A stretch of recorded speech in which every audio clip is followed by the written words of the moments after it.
Elizabeth Clayton, appelée Ellie par ses amis et sa famille, se tenait près de la fenêtre, observant sa fille Emma, âgée de 8 mois, qui faisait la sieste sous l'érable japonais du jardin. Et la douce brise de mai berçait le cou fin du bébé, emplissant la poitrine d'Ellie d'un sentiment de bonheur satisfait.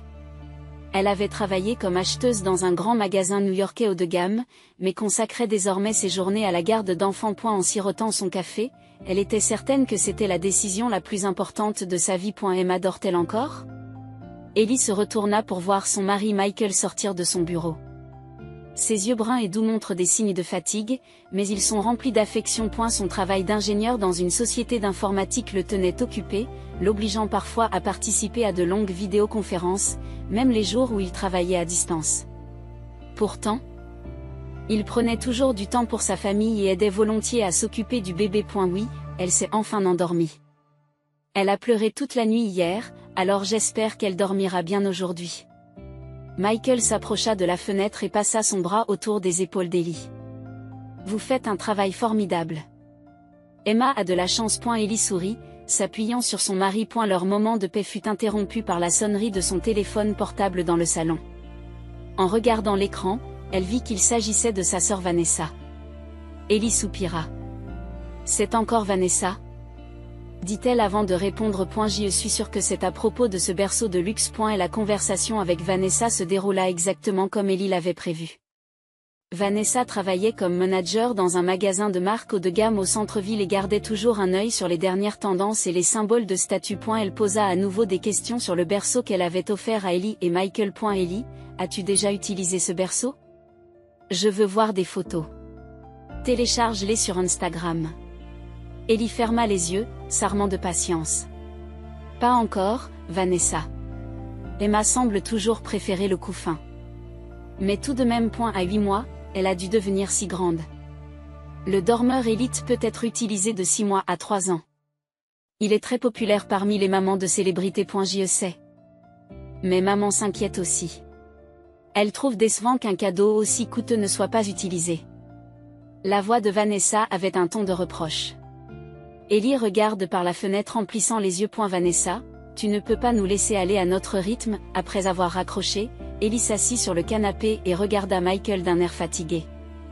Encore la même conversation? Demanda Michael en s'asseyant à côté d'elle. Oui. Vanessa et maman semblent penser que ne pas utiliser ce qu'elles ont choisi pour nous est une insulte personnelle. Les relations familiales ont toujours été compliquées. Sa mère Carole, ancienne enseignante au lycée, s'est impliquée activement dans les cercles sociaux locaux après avoir pris sa retraite. Elle a toujours accordé de l'importance aux apparences et s'est toujours inquiétée de la façon dont les autres la percevaient. Son père, Thomas, avait un tempérament doux mais avait tendance à suivre les opinions de sa femme et de Vanessa. Ellie a toujours été considérée comme la plus pratique et on lui reprochait parfois d'être trop simple. J'ai reçu un courriel de ta mère hier, dit Michael. Ils viennent ce week-end.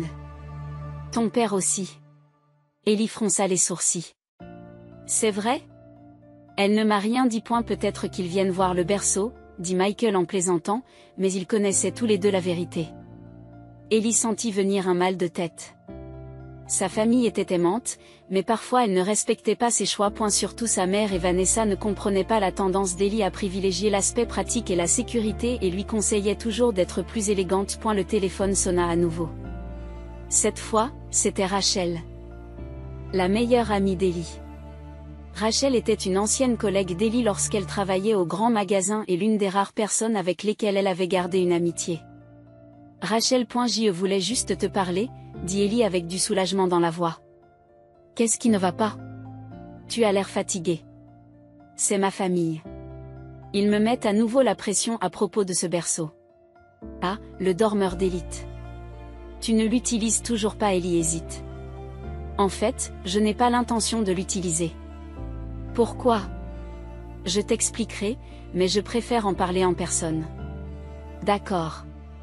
Que dirais-tu d'un déjeuner demain? Dans ce café? Merci, ce serait super. Après avoir raccroché, Ellie se tourna vers Michael. À son expression, il pouvait voir que quelque chose la tracassait. Tout va bien?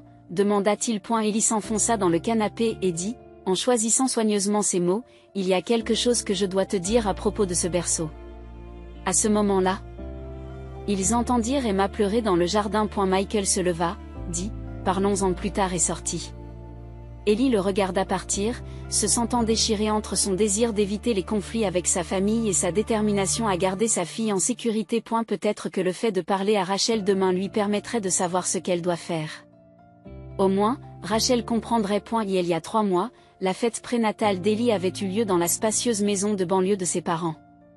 Des ballons roses et bleus pastel se balançaient dans le jardin, et de délicats amuse-gueules étaient joliment disposés sur les tables. Au milieu des amis et des parents rassemblés, Ellie souriait en saluant tout le monde, tout en berçant son ventre en pleine croissance. Vint ensuite l'heure des cadeaux. Enfin, nous avons quelque chose de spécial, a annoncé Carole alors que Thomas et Vanessa apportaient une grande boîte. C'est de notre part à tous. Ellie ouvrit soigneusement le papier d'emballage et découvrit à l'intérieur un élégant berceau pour bébé. Le dormeur d'élite, avec son bois blanc brillant et ses délicates décorations dorées, était indéniablement beau. Et elle est parfait pour toi, sœurette, dit Vanessa avec un large sourire.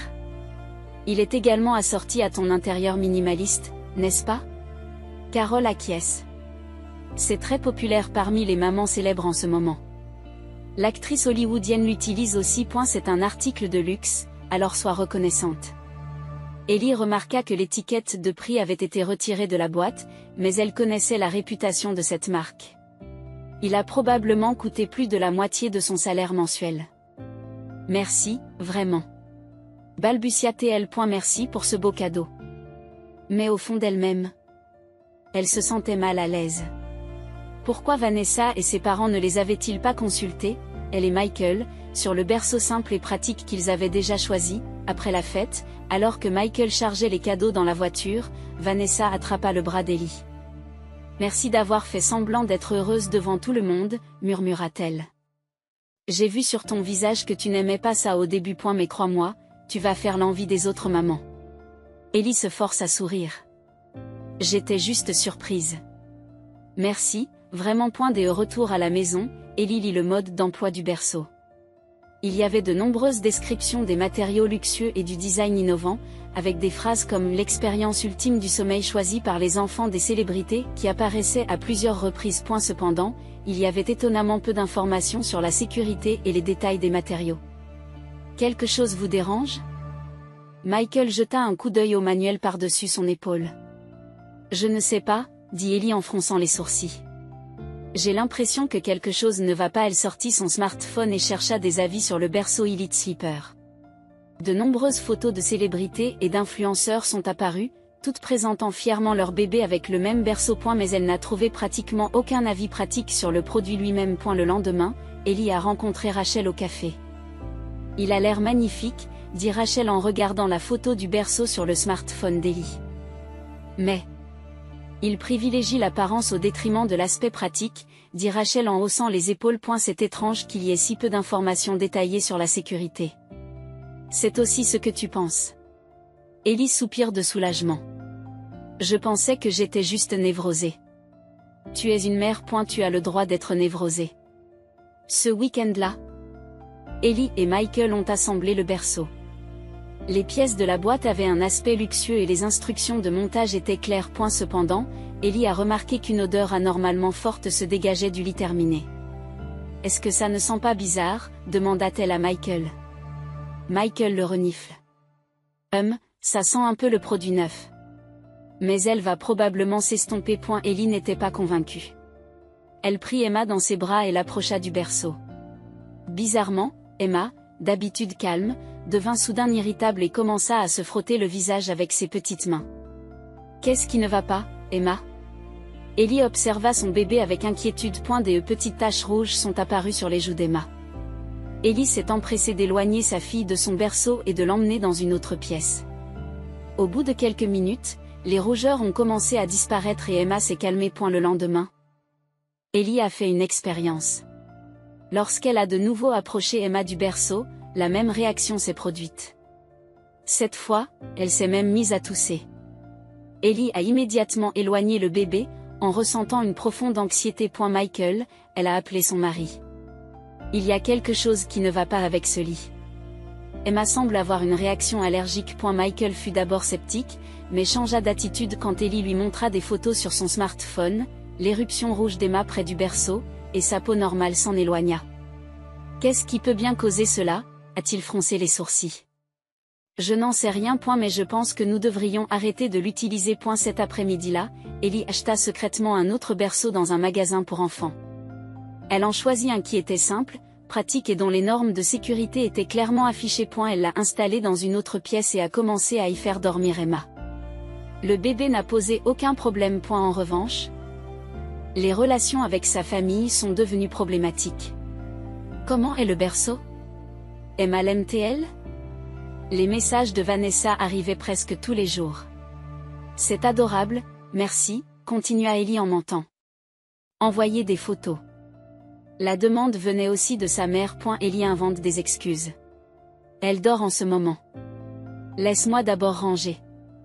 Je prendrai une belle photo ce week-end. Aujourd'hui, Michael était rentré plus tôt du travail et avait assis Ellie sur le canapé. Je veux que tu sois honnête, dit-il d'un air sérieux. Pourquoi n'utilises-tu pas ce luxueux berceau? Je sais que tu caches un autre lit parce que tu t'inquiètes pour ta famille. Mais pourquoi? Ellie prend une profonde inspiration. Voyez vous-même, dit-elle en souriant. Essayez d'endormir le bébé. D'un air confus, Michael prit Emma dans ses bras et s'approcha du dormeur d'élite. Alors qu'Emma commençait à agiter ses petits bras et ses petites jambes, et au moment où Michael essaya de la placer dans le lit, sa peau commença à rougir et à gonfler sous l'effet d'une toux intense. Michael a immédiatement pris Emma dans ses bras, le visage pâle. Mon Dieu, dit-il d'une voix tremblante, quelque chose ne va pas. Il y a vraiment quelque chose qui ne va pas. Ellie prit Emma dans ses bras et lui frotta doucement le dos. C'est ce que je voulais te dire. Quelque chose dans le lit provoque une réaction allergique chez Emma. L'expression de Michael devint déterminée. Nous devons enquêter.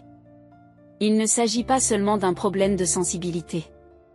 Il pourrait s'agir de quelque chose de grave. Ellie regarda son mari et ressentit pour la première fois un véritable soulagement. Au moins, il serait de son côté. Mais elle savait qu'il y aurait des conflits avec sa famille. Ta mère et les autres viennent la semaine prochaine, n'est-ce pas? Michael acquiesce. Nous devrons leur expliquer. Tu crois qu'ils comprendront? Je ne sais pas, répond Michael avec honnêteté. Mais la santé d'Emma passe avant tout. C'est certain. Serrant Emma contre elle, Ellie hésitait entre l'angoisse de ce qui allait se passer et la détermination à assurer la sécurité de son enfant. Le lendemain matin, Michael appela son entreprise pour prendre un congé. Ellie afficha une expression soulagée devant sa détermination. Comment devons-nous enquêter? Demanda Ellie, assise à la table de la cuisine et buvant du café. Michael ouvre son ordinateur portable et dit, tout d'abord, nous devons identifier ce que c'est. Prélevons des échantillons sur le lit. Ellie acquiesce et dit, Nathalie, l'amie de Rachel, est journaliste médicale. Je vais essayer de la contacter. Michael commence à examiner soigneusement le berceau. Il préleva de petits échantillons aux endroits où les odeurs étaient particulièrement fortes. Ellie est émue par l'expression sérieuse de Michael. Jusqu'à hier, elle avait craint de réagir de manière excessive. Mais maintenant elle sentait qu'ils s'attaquaient ensemble au problème. Mon ami David est pédiatre, dit Michael. Il pourrait être en mesure d'organiser des tests. Ellie prit son smartphone et fit une recherche sur les problèmes de santé des dormeurs d'élite. Les premiers résultats étaient principalement des communiqués de presse d'entreprise et des critiques positives. Mais après avoir fait défiler plusieurs pages, elle a trouvé plusieurs liens de médias sociaux avec du contenu qui avait été supprimé, des messages. C'est étrange, dit-elle en fronçant les sourcils. Il y a beaucoup de messages supprimés. Michael jette un coup d'œil à son écran. C'est suspect. Il y a peut-être quelque chose de caché. Cet après-midi-là, Ellie rencontre Rachel et son amie Nathalie. Nathalie est une journaliste qui a écrit de nombreux articles sur la sécurité des produits pour enfants. Nathalie dit, en prenant une gorgée de café, en fait, je crois que j'ai entendu quelque chose à propos de cette marque. Elle ouvre son ordinateur portable et commence à consulter ses fichiers. Le voilà, s'exclame-t-elle soudain. L'année dernière, une blogueuse a supprimé tout son contenu après avoir publié une critique du dormeur d'élite. J'ai trouvé cela étrange et j'ai essayé de la contacter, mais, Ellie s'est penchée en avant. Elle ne voulait pas parler. On aurait dit qu'il y avait un problème juridique. Les trois femmes se regardent. Donc, vous êtes en train de dire que quelqu'un supprime des informations sur des problèmes connus, Rachel dit, c'est possible. Nathalie choisit ses mots avec soin. Je vais enquêter plus avant. 2 jours plus tard, Michael reçut un appel de son ami David. Sa voix était pleine de tension. Mike, les résultats des tests pour tes échantillons sont arrivés. Je crains que ce ne soit pas une bonne nouvelle. Michael passe en mode haut-parleur pour qu'Ellie puisse l'entendre aussi. Qu'est-ce que tu as trouvé ? Demanda Ellie avec anxiété. De fortes concentrations de formaldéhyde et d'un type de retardateur de flamme qui a été interdit il y a plusieurs années. Ils semblent être particulièrement présents dans la finition du bois et les adhésifs. Ils peuvent certainement causer des irritations de la peau et des problèmes respiratoires. Ellie et Michael se regardent, tenant le téléphone de leurs mains tremblantes. David, merci beaucoup, dit Michael. Y a-t-il quelque chose que nous puissions faire ? Je vais rédiger un rapport officiel. Ce produit n'aurait jamais dû être vendu. Je recommande de le signaler à la commission de sécurité des produits de consommation. Après avoir mis fin à l'appel, ils sont restés silencieux pendant un moment. Des larmes de colère et de tristesse perlèrent dans les yeux d'Ellie. Notre famille a offert du poison à Emma, dit-elle d'une voix tremblante. Michael lui prit la main. Il ne voulait pas faire de mal. Mais maintenant, nous devons découvrir la vérité. Ce soir-là, Nathalie les contacta. Sa voix était enthousiaste. Ellie, tu avais raison de te méfier. Selon mes sources industrielles, Elite Sleeper est une marque conçue pour l'apparence et le prestige, alors que les produits réels sont fabriqués à bas prix dans des usines sans licence en Chine. Ils utilisent des connexions pour contourner les normes de sécurité. Mais comment ? Les normes de sécurité américaines sont censées être strictes, n'est-ce pas ? demande Ellie, confuse. C'est bien là le problème. Ils ont reclassé leurs produits en tant que meubles haut de gamme pour éviter les tests rigoureux requis pour les articles destinés aux enfants. DE+. Ils fournissent des échantillons gratuits à des célébrités à des fins de promotion et de pression pour éviter que des problèmes ne surgissent. Ellie tremble de colère. D'autres bébés sont donc également en danger. Avec une expression déterminée, elle a ouvert les médias sociaux et posté son expérience et son avertissement. Cependant, quelques heures plus tard, le message a été supprimé. Au lieu de cela, un courriel d'avertissement du service juridique d'Elite Sleeper était arrivé dans sa boîte de réception. Ellie a frémi en lisant le message. Diffuser de fausses informations sur notre produit constitue de la diffamation. Ce week-end-là, Vanessa et ses parents se rendirent comme prévu au domicile d'Ellie. Ellie leur ouvrit la porte en tenant Emma dans ses bras et les accueillit avec un sourire crispé. Emma, tu as tellement grandi. Carole prit sa petite fille dans ses bras. Laisse-moi la prendre dans mes bras. Ellie confia sa fille à sa mère et conduisit la famille au salon. Mais les yeux de Vanessa se portèrent immédiatement sur le nouveau berceau dans le coin de la pièce. Qu'est-ce que c'est que ça ? Elle hausse un sourcil. Où est le berceau que nous t'avons offert ? Ellie respire profondément. J'ai quelque chose à te dire. Alors qu'elle commençait à expliquer le problème du berceau, l'expression de sa mère se durcit peu à peu. Lorsqu'Ellie parle des résultats des tests, Vanessa croise les bras et renifle. Tu es trop névrosée, dit Vanessa froidement. Les bébés sont sensibles.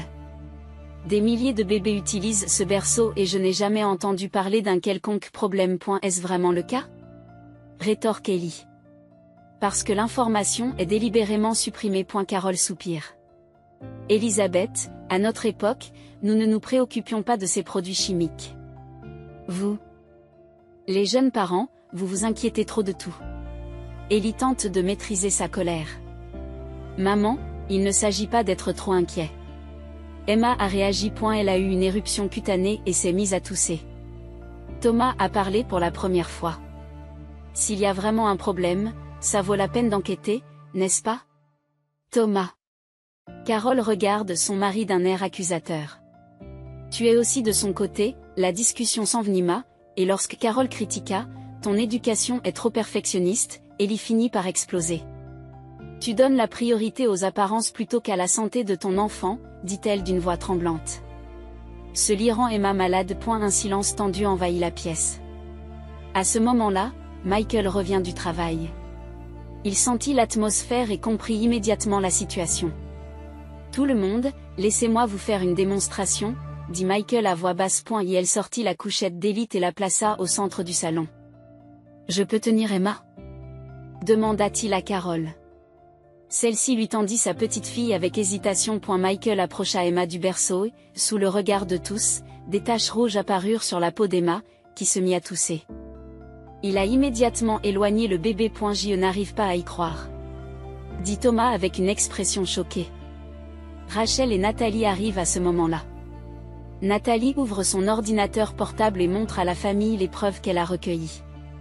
Il s'agit d'une fraude à la consommation, explique Nathalie. Des produits vendus à des prix élevés pour leur design attrayant, mais qui ne répondent pas aux normes de sécurité. Carol resta sans voix et s'assit sur le canapé. Thomas secoue la tête avec amertume. Dire que nous avons donné une telle chose à notre petite fille. Mais Vanessa ne semblait toujours pas convaincue. Que m'arrivera-t-il si cela devient public? Je l'ai recommandé sur Instagram. Ellie se sentit désespérée à ces mots. Tu te soucies toujours des apparences. Plus que la santé d'Emma. Bien sûr que non. Vanessa répliqua, mais ne put croiser son regard. Ellie prit Emma dans ses bras et fit preuve d'une grande détermination. Je préfère la sécurité de ma fille aux apparences familiales. Et pour le bien des autres bébés aussi, j'ai l'intention de révéler la vérité. Et elle était claire qu'un profond fossé s'était creusé dans la famille. Thomas commençait à comprendre l'opinion d'Ellie, mais Carol et Vanessa se détournaient de peur d'être embarrassées. Ellie prend sa décision et se prépare à la difficile bataille qui l'attend. Le combat pour protéger la vérité et la sécurité avait commencé. Le lendemain matin, Ellie se réveille en entendant une notification sur son smartphone. En regardant l'écran, elle a vu un post Instagram de Vanessa. Un week-end m'avait fait réfléchir à l'importance des liens familiaux. Malheureusement, certaines personnes ne peuvent pas comprendre la valeur des objets de luxe. #liens familiaux, #incompris. Ellie soupire. Après la confrontation d'hier, Vanessa et sa mère étaient parties en colère. Seul son père Thomas lui avait tapoté gentiment l'épaule avant de partir, en disant tranquillement, « Je vais m'en occuper. »« Tu vas bien ?» Michael est arrivé de la cuisine et a offert du café. Vanessa a commencé à jeter de l'ombre sur les réseaux sociaux. Ellie lui tendit le téléphone. Michael fit défiler l'écran et fronça les sourcils. Regarde la section des commentaires. Tes amis te soutiennent. En effet, plusieurs amis d'Ellie avaient commenté.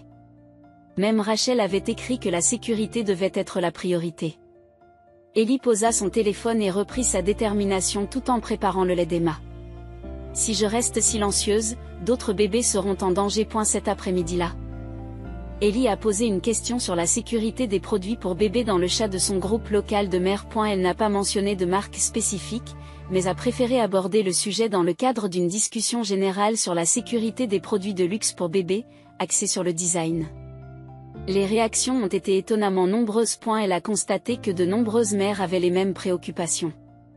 Une femme a déclaré: « Mon enfant a également développé une éruption cutanée à cause d'un produit de marque de luxe », et une autre a fait part de rumeurs selon lesquelles certaines entreprises auraient falsifié des certificats de sécurité. Alors qu'Ellie préparait le dîner, son smartphone a sonné. Il s'agissait d'un courriel provenant d'un numéro inconnu. Madame Elizabeth Clayton? C'est le service juridique de la société Elite Sleeper. Et la diffusion de fausses informations sur nos produits constitue une diffamation et une obstruction commerciale. Veuillez nous contacter de toute urgence à ce sujet. Ses mains tremblent. Michael a posé sa main sur son épaule et lui a dit: « N'aie pas peur. Vous faites ce qu'il faut. » Le lendemain, Ellie et Michael ont déposé une plainte officielle auprès de l'Agence pour la sécurité des consommateurs. Ils y ont joint les résultats des tests de David et les preuves que Nathalie avait rassemblées. La procédure a été plus facile que prévu, mais le fonctionnaire a prévenu que l'enquête prendrait du temps. Quelques jours plus tard, Rachel appelle. Pourquoi ne pas organiser demain un atelier sur la sécurité des produits pour bébés au sein du groupe des mères? Nathalie dit qu'elle interviendra en tant qu'experte. C'est vrai? Ellie est surprise. J'ai un peu peur après avoir reçu des courriels d'avertissement du fabricant. C'est justement pour cela que c'est important, dit Rachel avec force. Ils veulent vous faire taire. Mais tu n'es pas seul. L'atelier s'est tenu au centre communautaire local, et plus de mères que prévu s'y sont retrouvées. Nathalie a expliqué les normes de sécurité des produits pour enfants et Ellie a fait part de son expérience en tant que consommatrice. Elle a évité les noms de marques spécifiques, utilisant le terme général de « berceau de luxe ». Ce que je veux dire, c'est qu'il est important de ne pas juger uniquement en fonction du prix ou de l'apparence, mais d'enquêter sur la sécurité par soi-même, a-t-elle conclu. Cependant, pendant la présentation, la porte s'est ouverte et Vanessa est entrée, l'air furieux. « Comment osez-vous faire cela ?» dit Vanessa d'une voix tremblante. « Tu es en train de ruiner la réputation de la famille. » Alors que le silence s'installe dans la salle. Ellie prend une grande inspiration. « Vanessa, n'en parlons pas ici. » « Je vais montrer à tout le monde, » insista Vanessa. « Que ma sœur est juste trop névrosée. » Ellie regarda Michael. Il hocha légèrement la tête et se leva, tenant Emma dans ses bras. « Je vais vous montrer des preuves, » dit Ellie en faisant signe à Michael. Ce dernier sortit de son sac un échantillon préparé du dormeur d'élite et l'approcha d'Emma. Immédiatement, une réaction apparut sur la peau du bébé. L'assistance sursaute. « Ce n'est pas un acte, » dit Ellie aux participants. En tant que mère, il est de notre devoir de protéger la sécurité de nos enfants. Même si notre famille ne comprend pas. Elle regarde Vanessa. Le visage de sa sœur montrait de la colère, de la confusion et un peu de honte. Es-tu vraiment en train de dire que tu vends des produits qui mettent les bébés en danger? Vanessa baisse la voix. Ce que je dis, c'est que nous ne devrions pas donner la priorité à l'apparence plutôt qu'à la sécurité. Répondit Ellie avec douceur. Et la réunion a attiré l'attention d'un journaliste local et un court reportage a été inclus dans le journal télévisé du lendemain matin. L'interview d'Ellie y figure. 3 jours plus tard, un communiqué de presse annonçait que l'agence de sécurité des consommateurs avait commencé à enquêter sur la couchette Elite. Une semaine plus tard, le fabricant a annoncé un rappel volontaire du produit afin d'en améliorer la qualité. En apprenant cela, Ellie a ressenti un sentiment d'accomplissement, mais aussi une profonde fatigue. Elle avait un enfant, mais sa relation avec sa famille pouvait-elle être réparée? Alors qu'Ellie est assise sous le porche de sa maison, elle reçoit une visite inattendue. C'était sa mère, Carole. « Puis-je entrer ?» demanda-t-elle d'une voix plus petite que d'habitude. Ellie acquiesce. Carole s'assit sur le canapé, après un moment de silence, dit « Tu avais raison. » Maman. Ellie chercha ses mots. Non. Écoute. J'avais tort. Je suis désolée d'avoir critiqué ton éducation. Tu es vraiment une bonne mère, Elisabeth. Ellie prit la main de sa mère. Les larmes coulent dans ses yeux. Ce soir-là, Michael a pris Ellie dans ses bras dans la cuisine et lui a murmuré « Tu as fait ce qu'il fallait. Tu es la meilleure des mères. » En regardant le visage endormi d'Emma, Ellie se dit que le fossé avec sa famille se refermerait avec le temps. Et surtout, elle ne regrettait pas d'avoir fait confiance à son instinct et de s'être levée pour protéger sa fille. 6 mois plus tard, Ellie a invité sa famille dans son jardin. Un brunch a été préparé sur la table et Emma, qui a maintenant 1 an et demi et commence à marcher, joue énergiquement à l'ombre des hippomées. J'ai quelque chose à dire à tout le monde. Ellie se leva, un verre à la main. Toute la famille, Michael, ses parents et Vanessa, se concentre sur elle. Nous attendons notre 2e enfant. Les larmes coulent et Carole serre sa fille dans ses bras. Félicitations, Elisabeth. Thomas tapote le dos de Michael, les yeux embués. Au cours des 6 derniers mois, les relations familiales se sont progressivement rétablies. Elite Sleeper a finalement rappelé tous ses produits et annoncé de nouveaux modèles conformes aux normes de sécurité. L'entreprise n'a jamais reconnu publiquement les problèmes antérieurs, mais cela est devenu une leçon importante pour l'industrie. Regardez ceci. Vanessa a montré son smartphone à Ellie. Autrefois rempli de posts de marques de luxe, son Instagram comportait désormais des hashtags tels que choix pratique et sécurité des enfants. Au magasin, je ne m'occupe plus que des produits qui ont reçu une certification de sécurité, a-t-elle déclaré, l'air un peu gêné. Après cet incident, elle a temporairement perdu son influence sur les médias sociaux. Mais aujourd'hui, elle a trouvé une nouvelle orientation. C'est merveilleux, Vanessa, dit Ellie avec sincérité. Carole s'assit sur les genoux d'Emma et dit, la sécurité est plus importante que les apparences. Il lui arrivait encore de revenir à ses vieilles habitudes, mais elle donnait désormais la priorité à la santé de sa petite fille. Après le déjeuner, Thomas appela Ellie à part. Ton action courageuse était juste, admit-il franchement pour la première fois. J'aurais dû te soutenir plus tôt. C'est bon, papa, dit Ellie en serrant doucement le bras de son père. La famille n'est pas toujours parfaite. Mais nous pouvons apprendre les uns des autres. Ce soir-là, Rachel est venue nous rendre visite. Elle et Nathalie poursuivaient leur campagne de sensibilisation à la sécurité des produits pour bébés, et l'action courageuse d'Ellie avait influencé de nombreuses familles. Tu as sauvé la vie de nombreux bébés, dit Rachel en serrant Ellie dans ses bras. Tu peux être fier. Après avoir mis leur fille au lit, Michael s'assit avec Ellie sur la balançoire de la véranda. Alors que le ciel du crépuscule devenait rouge, Ellie ressentait une satisfaction paisible. C'était difficile, dit Michael en lui tenant la main. Et la confrontation avec la famille a été douloureuse, répondit Ellie avec honnêteté. Mais je suis heureuse d'avoir défendu la sécurité de mon enfant. Dans la chambre, Ellie contemplait Emma endormie. Sa fille dormait paisiblement dans un berceau en bois sûr. L'espace pour le deuxième bébé était déjà préparé à côté. De cette expérience, Ellie a appris l'importance de faire confiance à son instinct de mère. Et que parfois, même si cela implique de se confronter à ceux que l'on aime le plus, il faut avoir le courage de parler au nom de ses enfants. À eu clair de lune qui traverse la fenêtre, Ellie pose doucement la main sur son ventre. Une nouvelle vie était en train de naître. Elle était prête à se lever pour protéger ses enfants dans n'importe quelle situation. Car c'est cela, l'amour indéfectible d'une mère.